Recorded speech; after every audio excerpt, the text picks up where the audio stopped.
পাকিস্তান সিরিজে পাকিস্তানকে white wash করে বর্তমানে আত্মবিশ্বাসের তুঙ্গে টাইগাররা। পাকিস্তান সিরিজের আত্মবিশ্বাস কাজে লাগিয়ে এবার ভারতকে হারাতে চায় বাংলাদেশ। বিগত সিরিজগুলোতে ভারত বাংলাদেশের ম্যাচগুলো টান উত্তেজনাপূর্ণ হয়। এবারের 5টি ম্যাচও টান উত্তেজনাপূর্ণ হবে বলে আশা করা যাচ্ছে। এবারে ভারত সফরে বাংলাদেশ 2টি টেস্ট ও 3টি টি20 ম্যাচ খেলবে।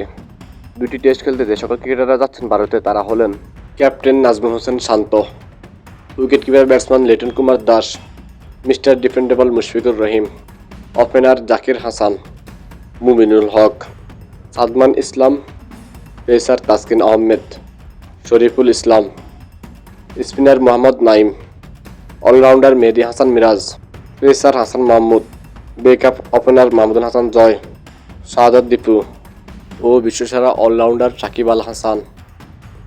স্কোয়াডের বেশিরভাগ প্লেয়ারই পাকিস্তানের টেস্ট সিরিজে স্কোয়াডে ছিলেন, সেজন্য এদের উপরে আস্থা রেখেছেন বিসিবি।